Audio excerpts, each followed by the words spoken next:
नमस्कार, आप देख रहे हैं खबर बिहार और मैं हूं आपके साथ राजेश कुमार। बिहार में आसमानी बिजली की चपेट में आने से आज 24 लोगों की मौत हो गई।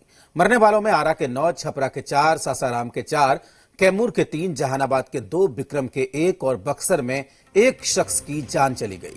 वहीं बिजली की चपेट में आने से 12 से ज्यादा लोग गंभीर रूप से झुलस गए, जिनका इलाज जारी है। हालांकि आपदा प्रबंधन विभाग ने अब तक 23 मौत की पुष्टि की। बीते 10 दिनों के भीतर बिहार में आकाशीय बिजली की चपेट में आने से तकरीबन 150 लोगों की जान जा चुकी है।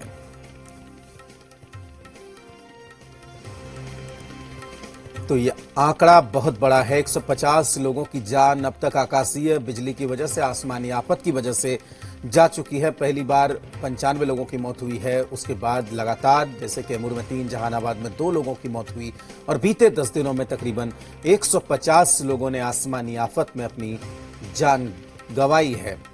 2 तस्वीरें आप देख सकते हैं किस तरीके से लोगों को परेशानी हुई। भारी क्षति, आसमानी बिजली गिरने की वजह से लोगों को जान माल का नुकसान हुआ है और 27 लोगों की मौत, 24 लोगों की मौत हुई है, 23 लोगों की जो कल इस आकाशीय बिजली गिरने की वजह से, इससे पहले पहली बार में 95 लोगों की मौत हुई थी। यह सरकारी आंकड़ा है, जो असली आंकड़े हैं वो इससे कहीं आगे हैं।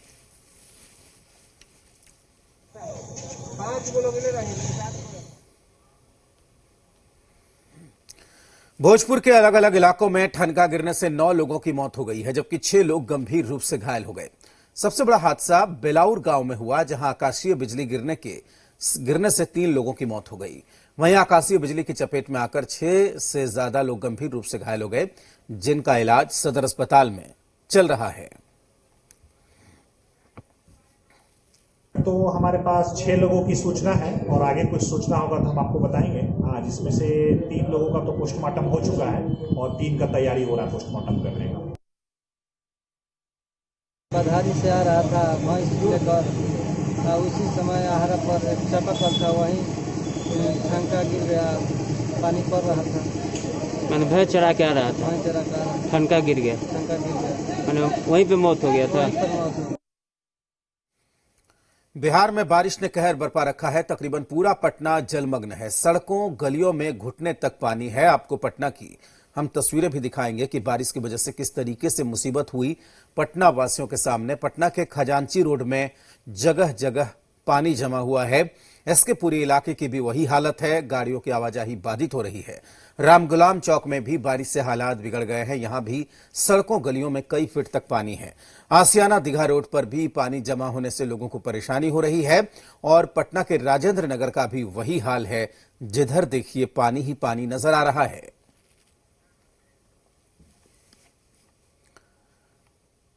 पटना वासियों के ऊपर मुसीबत बनकर बारिश यहां पर टूट पड़ी है। एक तो कोरोना की मार, फिर बेरहम मौसम और उस पर से नगर निगम की नाकामी। मानो पटना के लोगों पर आफत बनकर टूटी है। रुक रुक कर हो रही बारिश ने शहर की सूरत बिगाड़ दी। क्या आम और क्या खास, सभी जल जमाव की मार झेलने को मजबूर हैं। मंत्री नंदकिशोर यादव का आवास भी जल जमाव की चपेट में आ गया। आवास पर तकरीबन 1.5 फुट पानी जमा हो गया तो मंत्री प्रेम कुमार का आवास भी जल जमाव से अछूता नहीं रह पाया। मंत्री प्रेम कुमार के आवास में भी पानी जमा हो गया। बारिश के बाद पटना के कई इलाकों में पानी भर गया। नगर निगम के वार्ड नंबर 13 के न्यू अलकापुरी में हालात बद से बदतर हो गए। घरों में पानी भर गया, लोगों का जीना मुहाल हो गया। 2 दिन की बारिश में पटना का बुरा हाल है। ऐसा ही हाल पिछले साल भी हुआ था, लेकिन जिला प्रशासन और नगर निगम ने इससे कोई सीख नहीं ली। तस्वीरों को देखकर समझ सकते हैं कि हालात वहां पर क्या हो गए और किस तरीके से पानी जमा हो गया।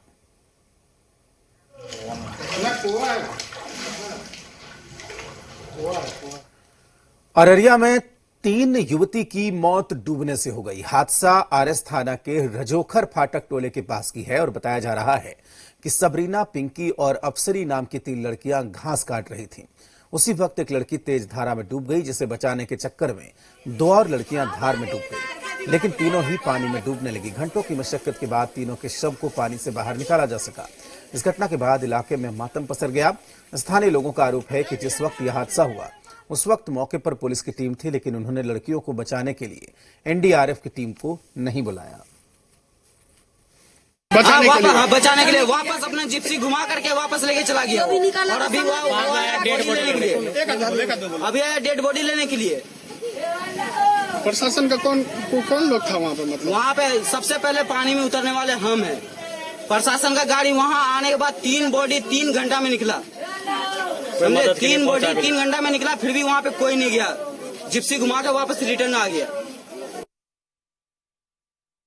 पहले एक बच्ची का पैर लंबे गहरा पानी में चला गया, उसको बचाने में दूसरी बच्ची चली गई, उसको बचाने में तीसरी बच्ची चली गई, इससे तीनों डूब के तीनों बच्ची वहाँ पर। कौन धार है जिसमें डूबी है? बगल में पेमा धार है, रोड के किनारे में पीपल गाछ के पास जो है पेमा धार, उसी में तो तीनों की मौत हो गई। तीनों की मौत हो गई। बिहार विधान परिषद के सभापति अवधेश नारायण सिंह कोरोना पॉजिटिव हो गए हैं। इसके बाद सियासी गलियारों में हड़कंप मचा हुआ है, क्योंकि 1 जुलाई को सभापति ने नवनिर्वाचित सदस्यों को शपथ दिलाई थी और इस समारोह में CM Nitish Kumar, deputy CM समेत कई दूसरे लोग भी मौजूद थे। अवधेश नारायण सिंह के पॉजिटिव रिपोर्ट आने के बाद सीएम नीतीश कुमार और डिप्टी सीएम सुशील मोदी का सैंपल लिया गया, साथ ही सीएम और डिप्टी सीएम के सचिवों का भी सैंपल लिया गया।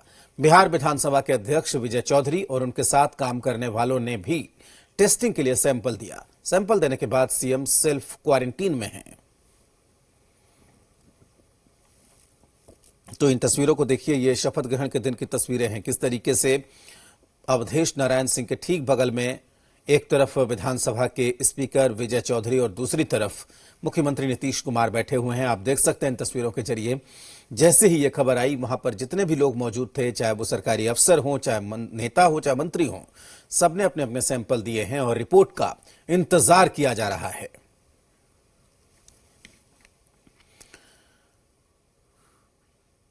CM Nitish Kumar, deputy CM Sushil Modi के अलावा कोरोना संक्रमण की आंच लालू प्रसाद यादव, राबड़ी देवी, तेजस्वी यादव तक पहुंच गई है। दरअसल आरजेडी के नए एमएलसी सुनील सिंह ने एमएलसी बनने के बाद बिहार विधान परिषद के सभापति अवधेश नारायण सिंह से मुलाकात की थी। यही नहीं, सुनील सिंह ने राबड़ी देवी, तेजस्वी यादव, लालू यादव से भी मुलाकात की। अवधेश नारायण सिंह और उनके परिवार कोरोना संक्रमित हैं, लिहाजा राबड़ी देवी, तेजस्वी यादव, लालू यादव में भी कोरोना संक्रमण फैलने का खतरा अब मंडराने लगा है।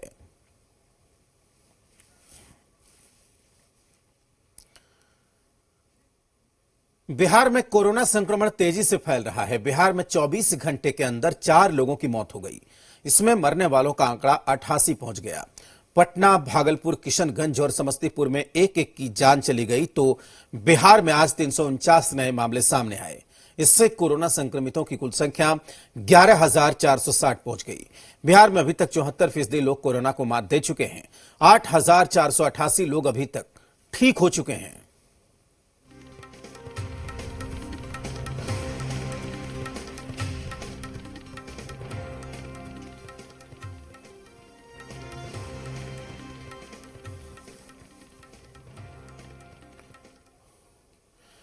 सरकार के लिए राहत की खबर आई है। सीएम नीतीश कुमार का कोरोना टेस्ट नेगेटिव आया है। दरअसल विधान परिषद के सभापति अवधेश नारायण सिंह के कोरोना पॉजिटिव आने के बाद सीएम नीतीश ने अपना कोरोना टेस्ट कराया था।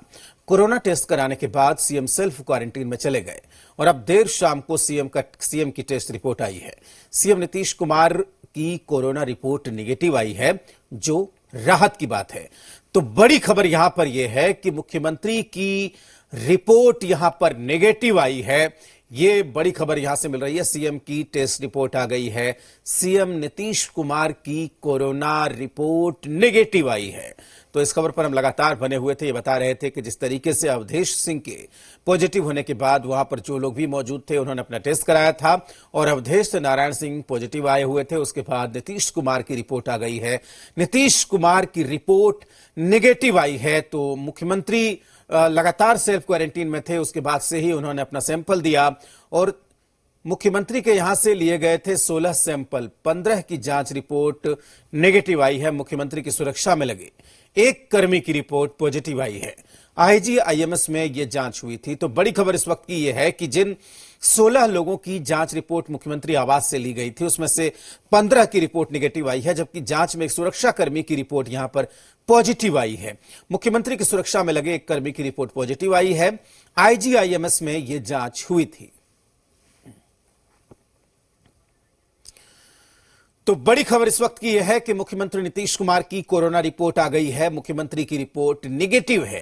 अवधेश नारायण सिंह जो विधान परिषद के कार्यकारी सभापति हैं और उनकी जब टेस्ट रिपोर्ट पॉजिटिव आई तो उसके बाद वहां पर जो भी उस कार्यक्रम में मौजूद थे, जब नए बने विधान पार्षदों का शपथ ग्रहण कराया जा रहा था तो सबने एहतियातन जो प्रोटोकॉल होता है उसके तहत उन्होंने अपना अपना टेस्ट कराया था, अपना सैंपल दिया था और उसके बाद सेल्फ क्वारंटीन हो गए थे। मुख्यमंत्री की रिपोर्ट यहां पर आ गई है। मुख्यमंत्री की रिपोर्ट यहां पर नेगेटिव है।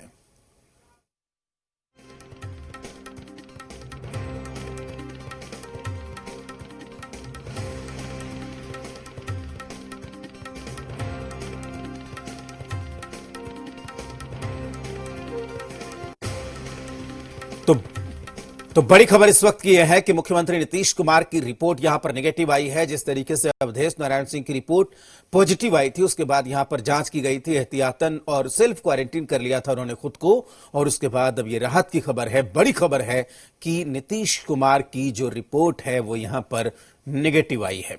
अब बाकी लोगों ने जो टेस्ट रिपोर्ट कराया है, उप मुख्यमंत्री सुशील कुमार मोदी, जो स्पीकर हैं विजय चौधरी और जो दूसरे लोग हैं, अब उनकी रिपोर्ट क्या आई है, ये इस बात का हमें इंतजार है। जी बिहार झारखंड के पॉलिटिकल एडिटर बिहार शैलेंद्र हमारे साथ जुड़े हुए हैं। शैलेंद्र जी, राहत की खबर है कि मुख्यमंत्री की रिपोर्ट नेगेटिव है, बाकियों का क्या हाल है? बिल्कुल, और राजेश सर, मुख्यमंत्री की जो रिपोर्ट निगेटिव, उनके आसपास जितने जो सेक्रेटरीज हैं, कहें कि जो बड़े अधिकारी हैं, सबकी रिपोर्ट निगेटिव आई है। और विशेष बात यह है कि एक व्यक्ति की रिपोर्ट केवल 16 सैंपल लिए गए थे। मुख्यमंत्री जो आवास से आईएमएस की टीम ने रिपोर्ट जो सैंपल लिए थे और वहां के जो कहे कि अस्पताल के अधीक्षक हैं मनीष मंडल डॉक्टर, उन्होंने पुष्टि की है कि ये रिपोर्ट जो है 15 रिपोर्ट निगेटिव है, केवल एक रिपोर्ट पॉजिटिव है। और दूसरी तरफ यह है कि अभी तक डिप्टी सीएम या कहे कि अन्य लोगों की जो रिपोर्ट है वो नहीं आई है, और जैसे ही वो आती है उसके बारे में हम लोग बताएंगे। लेकिन सबके यहाँ सैंपल लिया गया था, जांच हुई थी, और अब ये माना जा रहा है कि कभी भी इन लोगों की रिपोर्ट आ सकती है। और इस तरह से कहें कि ये बहुत बड़ी राहत की खबर है। जैसा आप कह रहे थे कि ये जो बिहार सरकार के लिए, क्योंकि मुख्यमंत्री जिस तरह से मिले थे उनसे, उनके बगल में बैठे हुए थे उस दिन जब ये 1 जुलाई को एक कार्यक्रम हो रहा था, तो ये अपने आप में वो है। और चूंकि जो सीएम हाउस की तरफ से कहे कि मुख्यमंत्री सचिवालय की तरफ से एक प्रेस नोट बाकायदे इसको लेकर जारी किया गया, किस तरह से मुख्यमंत्री ने खुद पहल करके अपनी जांच करवाई थी, और जो आसपास लोग हैं, जो उनके साथ काम करने वाले लोग हैं, उनकी भी जांच हुई थी। और उसके बाद जो है अब ये रिपोर्ट निगेटिव आई है। अब डिप्टी सीएम की रिपोर्ट आनी है या उनके साथ काम करने वाले लोग हैं उनकी रिपोर्ट आनी है, और उस रिपोर्ट का भी इंतजार है। साथ ही विधानसभा अध्यक्ष के जो साथ में लोग काम करते हैं उनकी भी रिपोर्ट जो का इंतजार है। तो ये कह सकते हैं कि एक बड़ा वो है और एक बड़ी राहत है, क्योंकि जिस तरह से पूरा कार्यक्रम हुआ था और जिस तरह से अवधेश नारायण सिंह, उनके आसपास के लोग जो है 9 लोग उनके यहाँ कुल जो है उनके परिवार के सदस्यों के अलावा, स्टाफ के अलावा 9 लोग जो है वहां पे पॉजिटिव पाए गए थे। तो एक बड़ा वो था, क्योंकि अवधेश नारायण सिंह ने ज्यादातर जो नेता हैं या कहें कि बिहार की राजनीति में जितने लोग सक्रिय हैं, तो काफी लोगों से उन्होंने मुलाकात की, अपने क्षेत्र के लोगों से मुलाकात की थी। तो ये एकदम जब दिन में ये खबर आई कि वो कोरोना पॉजिटिव है और वो भर्ती होने जा रहे हैं, एम्स में भर्ती हुए हैं, जो पटना में एम्स है वहां भर्ती है, उनके साथ 5 और लोग भर्ती हुए, तो ये कह सकते हैं कि ये बिल्कुल शैलेंद्र, ये खबर ये मिल रही है कि पटना एम्स में एडमिट हो गए हैं अवधेश नारायण सिंह अपने पूरे परिवार के साथ। जी बिल्कुल राजेश, एडमिट हो गए हैं। और ये कहे कि अब उनका जो उससे पहले जानकारी आई थी कि वो जा रहे हैं, अब वहां पर वो पूरे परिवार के साथ 6 लोग एडमिट हुए हैं जो अवधेश नारायण सिंह को लेके। और ये कह सकते हैं कि वहां पहले भी जो एक विधायक है, लेकिन जो विधायक है उनका इलाज चल रहा है जीवेश का, और ये इससे पहले रघुवंश प्रसाद सिंह का इलाज एम्स में हुआ था। तो ये कह सकते हैं कि एम्स में कई जो वीआईपी जिनको हुआ था यहाँ पे कोरोना जो पॉजिटिव आए थे, उनका इलाज हो रहा है। और एक बड़ा सेंटर है, और कहे कि जिस तरह वहां से जो पूरा एक इलाज है और उसको लेकर, तो ये साफ तौर पर है कि अब 6 लोग वहां भर्ती है, और पहले से भी जो वीआईपी थे उनका भी वहां पर जो इलाज वो किया गया था। बिल्कुल शैलेंद्र, बहुत शुक्रिया आपका पूरी जानकारी के लिए। तो राहत भरी खबर है, मुख्यमंत्री की जो रिपोर्ट है वो निगेटिव आई है।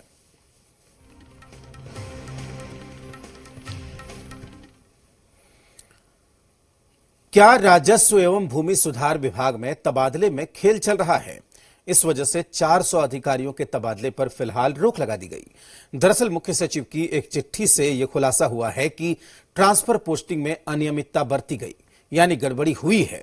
इसके बाद तबादले पर रोक लगा दी गई, लेकिन इस चिट्ठी के बाद मौका विपक्ष को मिल गया। आरोप तेजस्वी यादव ने लगाया है कि बिहार में तबादले का घोटाला हुआ है, तो क्या चुनावी मौसम में नीतीश कुमार के लिए नई मुश्किल खड़ी हो गई है? इस रिपोर्ट में देखिए। तबादले में गड़बड़ी के खेल का हुआ खुलासा। 400 अधिकारियों के ट्रांसफर पर लगी रोक। तबादले की फाइल अब सीएम के पास पहुंची।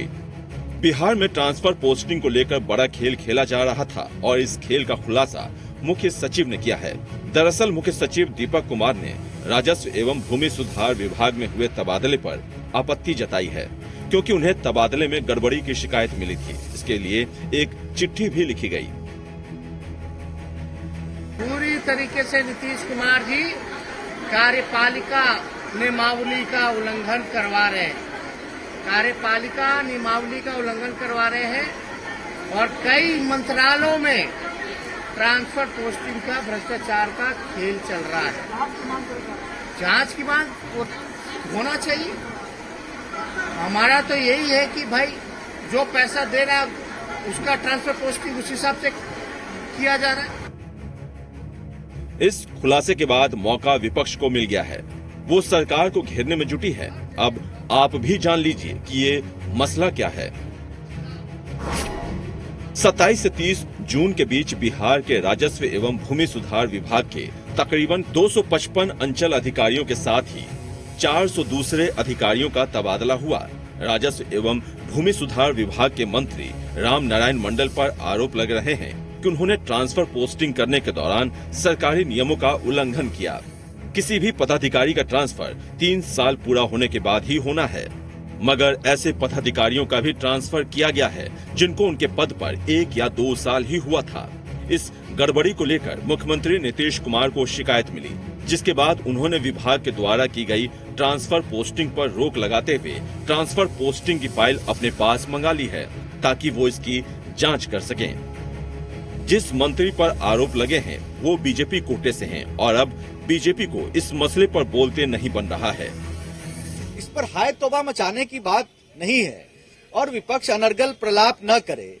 मुख्यमंत्री जी सरकार के मुखिया हैं, उनका प्रीरोगेटिव है, वो किसी भी संचिका को देख सकते हैं। ये सामान्य सी बात है, इसमें कोई बहुत बड़ी बात नहीं। सरकार ने ही लिस्ट बनाया। जो अपने ब्लॉक के एक अधिकारी की सूची ठीक से जो सरकार नहीं बना सकती है, जो राजस्व कर्मचारी की सूची ठीक से नहीं बना सकती है, जो राजस्व अधिकारी की सूची ठीक से नहीं बना सकती है, वो सरकार कितनी निकम्मी होगी वो अपने आप में नीतीश कुमार दर्शा दिया है। तो नीतीश कुमार से आग्रह है कि जून को लूट का छूट मत बनाइए। नीतीश जी जनता के हित में काम कीजिए। फिलहाल तो इस तबादले पर रोक लगा दी गई है। सीएम ने फाइल अपने पास मंगा ली है। जांच के बाद आगे की कार्रवाई होगी, लेकिन ठीक चुनाव से पहले हुए इस खुलासे ने नीतीश सरकार की मुश्किलें बढ़ा दी हैं। आशुतोष के साथ शैलेंद्र, जी मीडिया, पटना।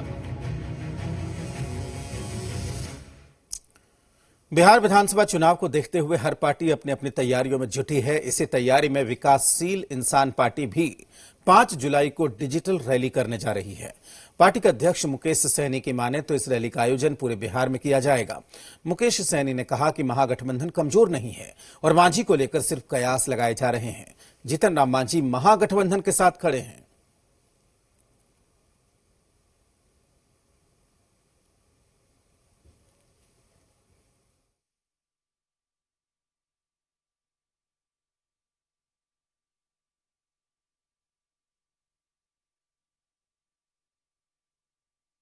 कार्यक्रम हमारी पार्टी के तरफ से निर्धारित किया गया और पूरे बिहार में हम लोग ये कार्यक्रम 5 तारीख को कर रहे हैं सुबह 11 बजे।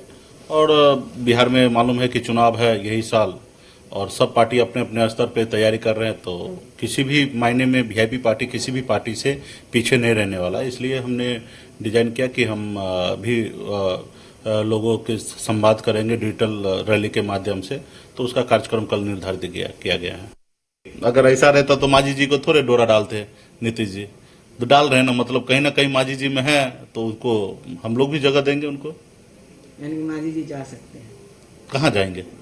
डोरा डाला जा रहा है तो डोरा डाल रहा है तो कहीं ना कहीं हमारे मांझी जी में दम है, इसलिए ना डोरा डाल रहे हैं। तो कहीं ना कहीं एनडीए कमजोर है, इसलिए डोरा डाल रहे हैं। ठीक है, तो हम लोग मांझी जी को सम्मान देंगे, मांझी जी हम लोग के साथ रहेंगे।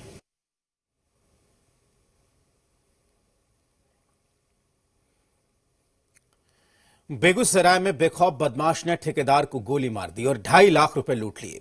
घटना चेरिया बरियारपुर के भेलवा गांव की है और बताया जा रहा है कि पंजाब से लौट रहे ठेकेदार दिनेश यादव बस से बसही गांव पहुंचे, जहां से वो अपने बेटे के साथ बाइक पर सवार होकर घर जा रहे थे। तभी रास्ते में बाइक सवार 3 बदमाशों ने उन्हें घेर लिया और गोली मारकर पैसे का बैग लेकर फरार हो गए। वारदात की खबर मिली तो पुलिस ने इलाके की घेराबंदी की। घेराबंदी के दौरान खोदावनपुर के बाड़ा गांव के पास अपराधी गिर गए।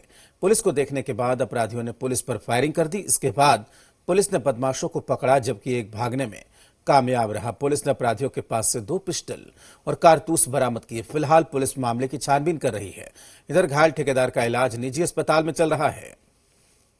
चलने के बाद 1 किलोमीटर गए उसको घर से, तो भेलवा में मतलब हमको पहले रुपया छीनता था, तो रुपया छीनने के लिए नहीं दी, तो पीछे से गोली चला दिया। तो एक गोली चलाया तो मतलब गिर गया मेरा पापा। गिरने के बाद उठ गया और बैग लेने के मतलब बैग लेके भाग रहा था, फिर छीन लिया। आधे रास्ता जहाँ सुनसान जगह था वहाँ इनको रोकने का प्रयास किया, ये नहीं रुका। इसके क्रम में वो गोली चलाया।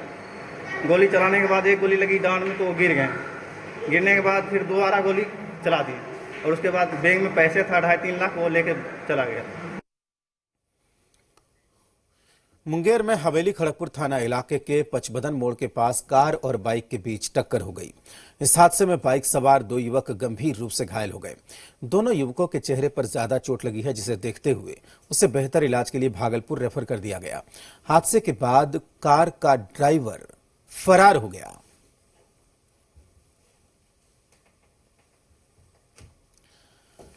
मुंगेर में पहली बार यातायात पुलिस ने ई चालान काटा।